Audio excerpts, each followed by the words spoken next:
Hello, friends. Maybe you've been here with me many times before, or perhaps this is your first time. I'm Siobhan McDonald from Granger Street Studios. So glad you're with me today. Let's start our program. Welcome to our December program, Home for the Holidays. Today, we're going to look at some art related to Christmas, watch a video about kitchens in the 1950s, and more. 93% of people in the USA said they celebrate Christmas, according to a 2019 Gallup poll. So we will focus on that winter holiday, knowing that about half of those who celebrate Christmas do so in a secular, not religious way. I say, bring on the decorated trees and hot chocolate. According to a 2015 report by Wilmington, North Carolina's Star News, the ratio of Americans who celebrate Hanukkah compared to those who celebrate Christmas is about 1 to 14. Hanukkah is the Jewish 8-day wintertime festival of lights, celebrated with a nightly menorah lighting, special prayers, and fried food. I'm so thankful to my neighbor Stephanie, who lives across the street, and every year invites me and a small group of neighbor ladies into her home to see her decorations and show us her menorah. The name Kwanzaa comes from the phrase Matunda ya Kwanzaa, which means first fruits in Swahili. Each family celebrates Kwanzaa in its own way, but celebrations often include songs and dances, African drums, storytelling, poetry reading, and a large traditional meal. I want to make sure I thank everyone from AgeSpan for hosting this event. I just jumped right in. I was so excited to talk about being home for the holidays. Please check out AgeSpan's website for all sorts of helpful links to the many programs and different services they offer. I'd also like to thank Right at Home Boston North, an award-winning home health agency, for sponsoring this program and helping us all to stay safe, healthy, and connected. Norman Rockwell's Christmas-themed art was and remains a hit. Rockwell was so beloved that the founder of Hallmark commissioned the artist to create 32 holiday cards between 1948 and 1957. Christmas Surprise was an instant hit, selling more than 150,000 copies during the 1955 holiday season. Not too shabby, Norman. The scene may well have been plucked out of an episode of I Love Lucy, for real. I can just imagine the wife saying, "Oh, you scoundrel," or whatever the 1950s equivalent is for "yikes, you scared me." Now, there's no question that Rockwell got the inspiration for this illustration from his Christmas playlist. The original recording was by Jimmy Boyd, recorded on July 15th, 1952, when he was just 13 years old. It reached #1 on the Billboard Pop Singles chart in December 1952. Yes, that I Saw Mummy Kissing Santa Claus. Now, although it came to be regarded as a holiday classic, the ditty about a child who can't understand why mommy is kissing Santa Claus and daddy's not there caused controversy in some quarters when the original song featuring Boyd's childish voice was released. When it was first released, the Roman Catholic Archdiocese of Boston condemned the song for implying even a tenuous link between sex and the religious holiday, and radio stations in several markets banned it. Boyd made worldwide news when he went to Boston to explain that, of course, Santa Claus and Daddy were the same man. The following Christmas, the ban was lifted. Being a Boston girl, I just always admire how our Puritan roots stuck with us, right? Now, for Jimmy, the song was the ticket to appearances on television shows hosted by Ed Sullivan, Perry Como, Doris Day, Bing Crosby, and Bob Hope, among others. His boyish charm and a comedic touch led to an acting career. Here's young Jimmy on the bottom right with Betty White. And at the top, we see him with Bing Crosby, Tuesday Weld, Fabian. And then on the left, one of my favorite pictures of him with the other love of his life, horses. What would Christmas have been like for a boy like Jimmy in the 1950s? Let's take a look at this video. Whether it's the tinseled trees, the heartfelt gifts, or just the general kind-hearted and simple spirit of the times, the 1950s was a decade that seemed to capture the true essence of Christmas. The joys of festive traditions like decorating the tree, gathering with family, and maybe even reading a Christmas classic were always much anticipated. Each year, many families would attend local parades where they would be greeted by Santa Claus. Some parades even featured balloons and floats inspired by the Macy's parade. These small-town parades would often kick off the holiday season and build excitement in the minds of kids and adults alike.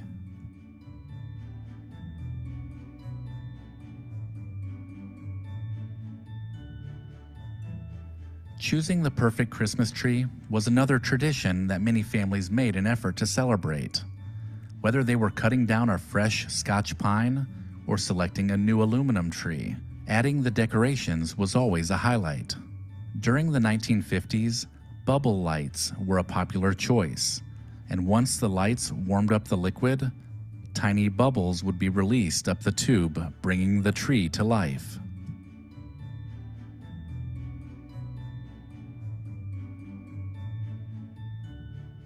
One of the things that changed drastically during the 1950s was consumerism.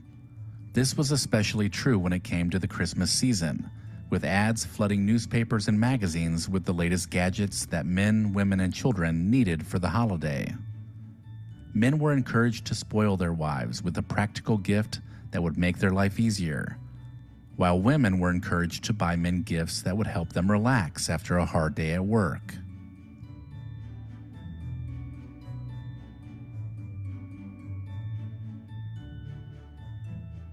For kids, it was all about the latest and greatest toys. Many well-known and must-have toys of the time were first introduced during this decade. Kids went nutty over Silly Putty when the novelty item debuted in 1950. When Hasbro introduced Mr. Potato Head in 1952, kids decorated the face of a real live potato rather than the more familiar plastic one. In 1953, a man named Jack Odell learned that his daughter couldn't bring toys to school unless they were small enough to fit inside a matchbox. Thus, the Matchbox car was born. Play-Doh showed up in 1956. The Frisbee, originally called the Pluto Platter, in 1957. And the hula hoop came in 1958.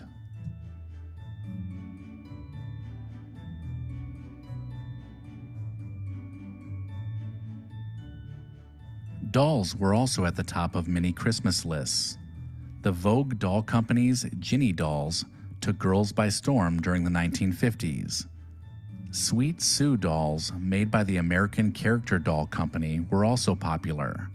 But since the 1959 launch of Barbie, the doll world has never been the same.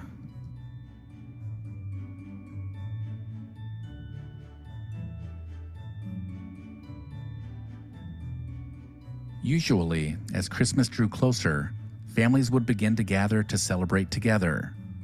In those days, most family members lived within a few miles of each other, so large holiday gatherings were expected, with grandparents, aunts, uncles, and cousins all assembling together.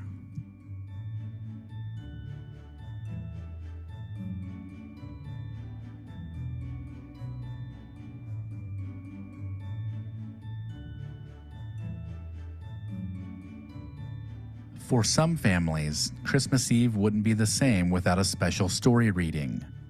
After hanging the stockings and putting out a snack for Santa, mothers and fathers across the country might have read the story of Rudolph the Red-Nosed Reindeer or the poem The Night Before Christmas, before tucking the kids into bed.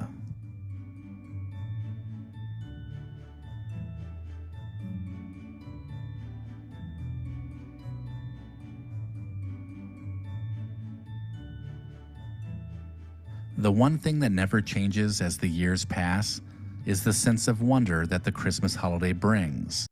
Well, that was so charming. Thank you to our friends at Recollection Road. They have such a great channel on YouTube. And if you Google them, you can see lots more videos. I'm always amazed at all of those toys that came out in that decade. Everything from Play-Doh to Barbies. It certainly was a blockbuster decade, wasn't it? More pictures of some Hanukkah celebrations in the 1950s. I came across these lovely photos and I was just so struck by their beauty. And especially this one. One of those pictures, this one on the right, is of a couple of women making potato latkes. Now, I didn't grow up in the Jewish tradition, and I didn't get to eat my first latke until I was an adult. And that's when I found out what I was missing all those years. Oh, they're one of my favorites. And it made me wonder what the kitchen of those women might have looked like. So I went back to my friends at Recollection Road to see if they had video, which they did. So let's take a look inside of a 1950s kitchen. Before the appliance world went stainless steel, kitchens in the 1950s embraced a colorful palette of pastels. These soft colors could be found on everything, including appliances, countertops, and even the cabinets. The 1950s saw an explosion of new homeowners, and with it came a need for appliances large and small. Many of these new conveniences were given the pastel treatment, so it wasn't unusual to find a pink blender and toaster sitting on the kitchen counter too.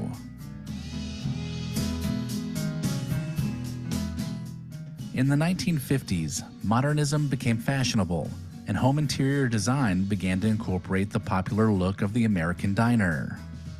Homeowners would often opt for a checkerboard linoleum floor in contrasting colors to complement the sleek designer style.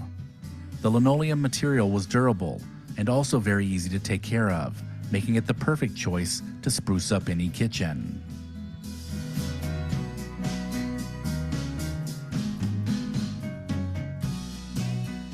Formica, the company that created the popular laminate material, reigned supreme on 1950s kitchen countertops.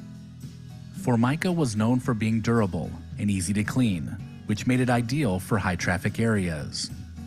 Easy to wipe down and available in any color, Formica became the key material used to dress up countertops during the 1950s.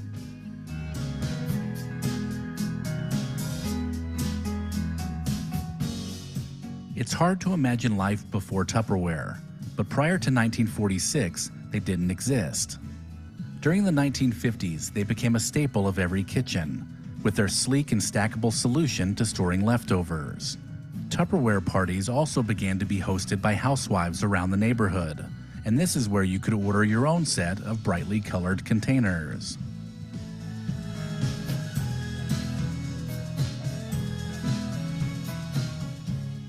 Just about every kitchen in the 1950s had a matching set of canisters sitting on the counter. Everything in the kitchen had its rightful place, and that went for flour, sugar, and coffee too. The canisters were usually decorated with floral patterns or abstract designs that had labels describing the contents. Housewives even made sure to find a set of tins that complemented the bright style of their 1950s kitchen.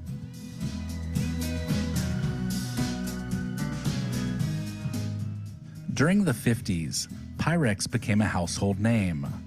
These casserole dishes made putting together a dinner quick and easy, so most households owned a whole set of them. The glass dishes were made for baking, and they came in a variety of sizes. And in the 50s, owning a set of pastel Pyrex dishes with a floral pattern was a must.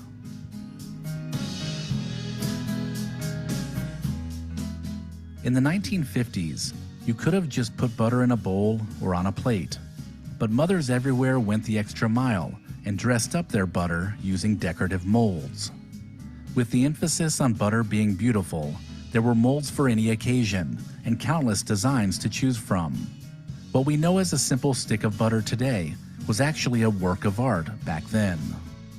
These molds would be loaded up with softened butter and then popped in the freezer for about a half an hour, and then they were ready to decorate any table. Bread bins once adorned every countertop in the 50s. In the days before bread was filled with preservatives to keep it fresh, or even wrapped in plastic, these bins were how bread was stored. Not only would the bins keep the bread at room temperature, but they had lids that were loose enough to allow airflow, which reduced condensation, but they were tight enough to slow the drying process, making the bread last longer. Before there were plastic ice cube trays, or even the automatic ice dispenser, aluminum trays were used to keep drinks filled with ice. These metal contraptions were filled with water and then placed in the ice box. After they were frozen, you pulled a lever that loosened the cubes from the tray, and it was ready to serve.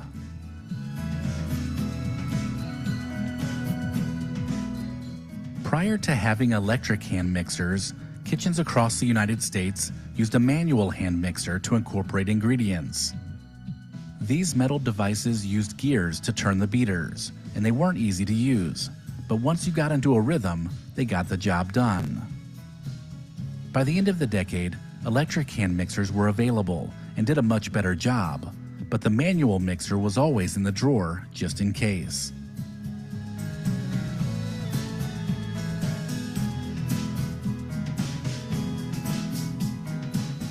Just like with butter, there was also a Jell-O mold for every season, occasion, and size. These molds helped to dress up the jiggly dishes of mixed vegetable, celery, and Italian salad, but they failed to make any of them taste better. Jell-O molds were popular nonetheless, having been featured in countless magazines and cookbooks, and it was a relatively fun dish to prepare, savory or sweet.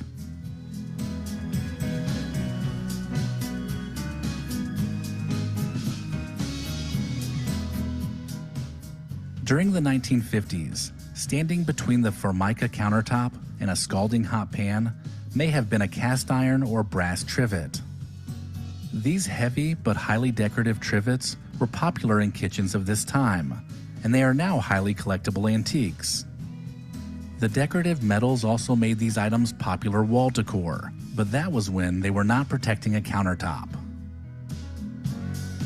Oh my gosh, there was so much I loved about that video, but I think I'm still traumatized by the variety of Jell-O molds and salads. Now, confession time here. I actually like and would eat right now, if you put it in front of me, a nice Jell-O mold with canned fruit. I don't know. It's just part of my childhood. And I love fruit mixed with Jell-O. But the thought of some of those savory ones, including that picture of fish in Jell-O, no, I can't get past that. Well, I hope you enjoyed seeing that video, and I'm sure a lot of that looked familiar to you. Now, earlier we were talking about a song, I Saw Mommy Kissing Santa Claus, and that song some people thought was a little risque. So that led me to showing you this painting, which may not be so familiar. This is Edward Munch's Christmas in the Brothel. Now, Munch is most known for his painting The Scream, which you can see here on the left. It's commonly known as the visual embodiment of anxiety. But while on the surface, Christmas in the Brothel looks fairly serene, it holds this sad undertone of people cast out from families or having no one else to turn to. It reminds me that people seek paid company sometimes. Born on the 12th of December, 1863, Munch's childhood was shrouded in illness. His mother and his sister both passed away at fairly young ages from illnesses due to respiratory issues. And Munch spent most of his life in fear of that same kind of respiratory illness.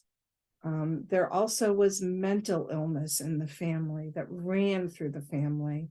Now, he was brought up in a religious Lutheran home, but it is said that his faith collapsed when he was a young man. While studying at the Royal School of Art and Design, Munch started to live a bohemian lifestyle, and this is where his very distinctive style emerged. Munch came across many influences in his life, such as Van Gogh, Toulouse-Lautrec, and Paul Gauguin.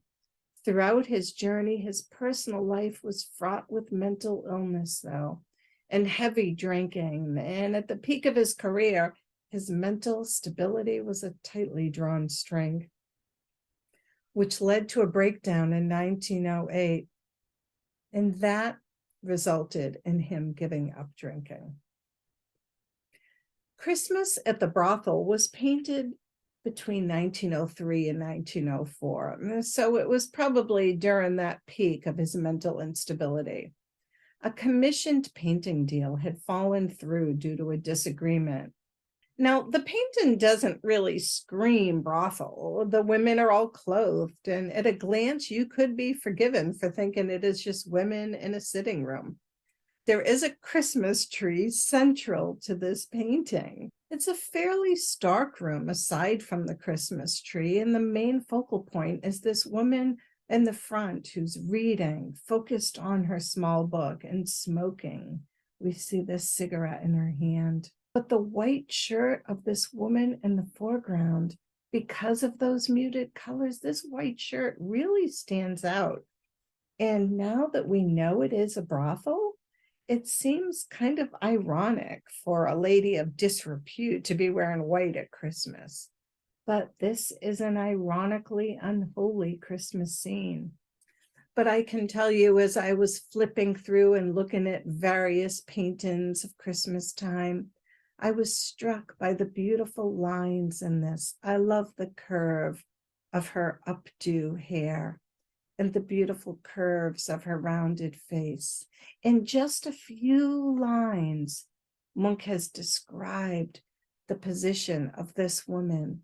In 1910, Munch moved to a country house, and he lived a self-sufficient lifestyle near Oslo, Norway. He nearly died of influenza in the pandemic of 1918 to 19, but he recovered and would survive for more than 2 decades thereafter, dying at his country home in January of 1944. Germany's Nazi government of the 1930s emptied German museums of 82 Munch works, along with works by Pablo Picasso, Paul Klee, and Henri Matisse. This attack on culture led to an Allied response, and volunteers began hiding and protecting works held at national institutions. Of those 82 works confiscated during the war, 71, including the Scream, were eventually rescued by Norwegian collectors and benefactors and returned to Munch's native Norway. Upon his death, the works which he had created were not passed on to his family, though.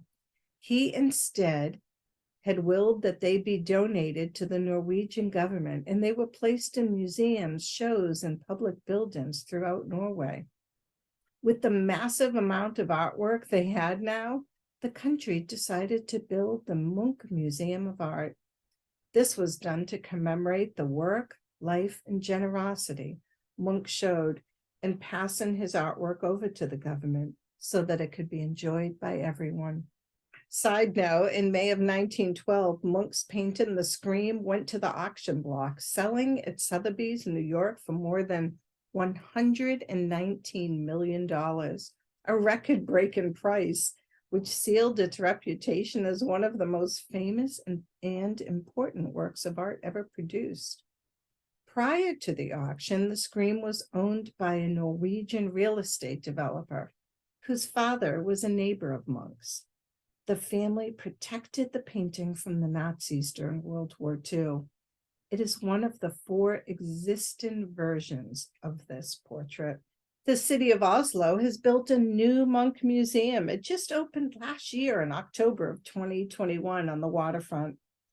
I'd like to believe that Edvard Munch is now forever at peace and truly home for the holidays. What is home? Peter Bruegel is one of the most celebrated members of a movement that's commonly referred to as the Northern or Flemish Renaissance. He's often called Peter Bruegel the Elder and is known for producing beautiful landscape works and paintings which focused on the poor peasant class. He often did these paintings on very large canvas and included intricate detail in each work. Let's take a look at this one. What's going on in this painting? You're noticing here in the foreground that there's a woman riding on a donkey. Let's take a closer look. Here we can see a nice close version of the figure. This woman whose head is covered, wearing a long cloak, sitting on a donkey that's being led by a man. And even though some of the environment around her may not be familiar, knowing that this is a story about Christmas, yes, you're absolutely right. Here we have Mary riding on the donkey, heavy with child, being led by Joseph. What more can we find? People during this time period would have known this right away. They would recognize this woman in a blue cloak is Mary riding the donkey. Okay, way back here, you might be looking off in the distance. There are lots of buildings, but you're noticing what looks like a broken building here, a ruined castle. Let's take a closer look at that. We see this beautiful curve where here's where the horses would have come through, but this is all uneven. This may have been another tower here, now very much broken. And this is what you saw that made you think right away, castle. This, what I think of is looking like teeth, right? The architecture of a castle that dent in up and down and up and down. What more can we find? Okay, let's take a look at this crowd up here. Knowing that we're dealing with the biblical story of Mary and Joseph heading into Bethlehem. Here we have the census takers. Here at the window, this man with the large book. And here's someone else recording something, writing something in a book with a pen. And here's someone paying their taxes. So yes, indeed. And there's the crowd. Everyone is gathered. Everyone has come here for this census that was decreed. What more can we find? You're looking over here at this area on the ice. Let's get the detail of that. Lots of children playing on the ice because, yes, this is a story that takes place during biblical times, but here we have it set during a time that's more contemporary and in a completely different part of the world. And how charming to see these children's games. Here's a figure, which may be a girl, pulling a rope on which there's a sled. Here's someone riding that sled. Two children with sticks. Here are some other children on sleds riding across the ice, using these sticks to propel themselves. Great job, everyone. This painting is so fun to look at. A lot of Bruegel paintings are filled with so much activity. The census at Bethlehem was created in 1566. Now, this painting is remembered for its theme, as well as the specific colors that Bruegel used. We have these gorgeous brick reds, the beautiful blues, the soft ochre and browns, and that really wonderful sage green. It is one of the only paintings from this era that featured a large amount of snow on the landscape. This is something that many artists rarely attempted to create, simply because of the difficulty involved with painting snow onto a blank canvas. This was painted in the aftermath of the winter of 1565, which was such an extraordinarily severe winter. It created such hardship in the Netherlands and the rest of Europe that it is often credited as giving rise to the Little Ice Age. There are many writings of this time when things were so cold that even the river Thames froze. And yes, the scene of the painting depicts Mary and Joseph, as well as a number of other people gathered around for the annual numbering of the townspeople. But we already spoke about, this is interesting though, because that biblical story takes place in the Mideast, and yet here we are in Northern Europe. So Bruegel has really done something interesting here. He has painted a scene that treats a biblical story as a contemporary event. He infuses certain elements in the culture of the people living in the present day Netherlands and mixes them in with the biblical stories of Mary, Joseph, and baby Jesus. Home, for Bruegel, had a deep and lasting influence on his art. A deep and lasting influence, that's what home can do. Wherever you find yourself at this time, whatever holidays you celebrate, I wish for you that you feel the best parts of all of those traditions: light, peace, and a sense of belonging. A final thank you to our sponsor, Right at Home Boston North, and our host, Age Span. I don't know where you're watching this program from, but please know that you're not alone. Reach out to us if you have any questions or we can help in any way. I'm so glad you joined me today. I'm Siobhan McDonald from Granger Street Studios.